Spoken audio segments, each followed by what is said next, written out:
ISIS brutally butcher families who refuse to let militants turn their homes into camps. Islamic State militants feeling intimidated by Iraqi soldiers have resorted to callously butchering innocent families who refuse to let rocket and sniper terrorist teams transform their homes into jihadi camps. The United Nations has confirmed terrified families are being brutally shot by terrorists in Bakia, a small neighborhood in East Mosul. Sources suggest jihadists are transforming civilian homes into terror camps so they can defend themselves from Iraqi soldiers, who have killed more than 1,000 ISIS militants and are close to regaining control of Mosul. Remember not too long ago when President Obama accused Republicans of making common cause with Iranian hardliners.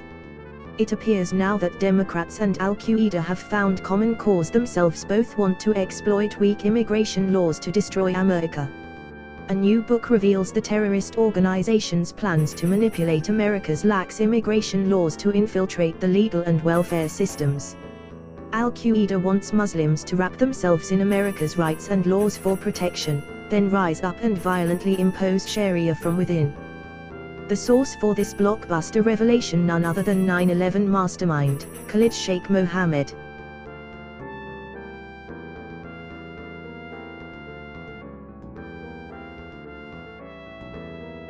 Greece under threat from Sultan Erdogan, as Ottoman Empire begins to feel its feet. Europe is on the brink of war as Turkey gathers fleets of boats to ship 3,000 migrants a day to Greece in retaliation over the European Union's, EU, vote to freeze accession talks. Greek intelligence officers have discovered the Turkish plans, which they say involve thousands of dinghies and motorboats already being gathered along Turkey's western coast. The analysts said Syrian migrants are preparing to board the vessels and wash up on Greek shores within a matter of weeks. National intelligence officials estimate at least 3,000 undocumented migrants could enter Greece each day under the plan. A large trove of documents seized in Syria from the Islamic State reveals thousands of plots to attack Europe and other parts of the world, Britain's top commander in the region has said.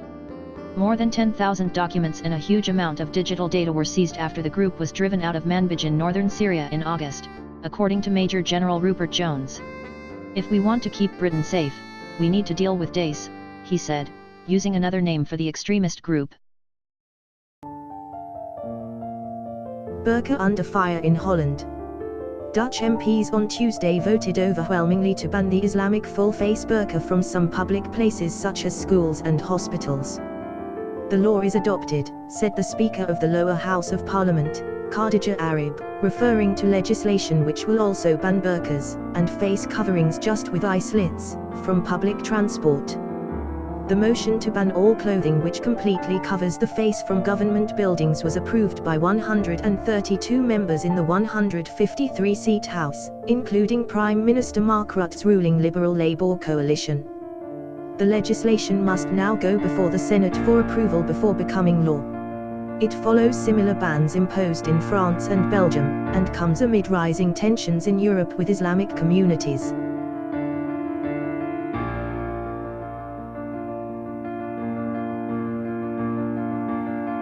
So you hide away in your room with your looks and your books and your head inside those magazines.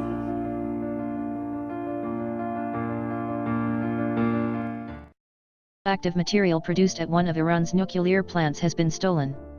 Iridium-192 was reported to have been stolen to the International Atomic Energy by Iran's nuclear regulatory body, who warned that if one of the neighboring Gulf states has the material, it could be used for nefarious purposes, such as a dirty bomb.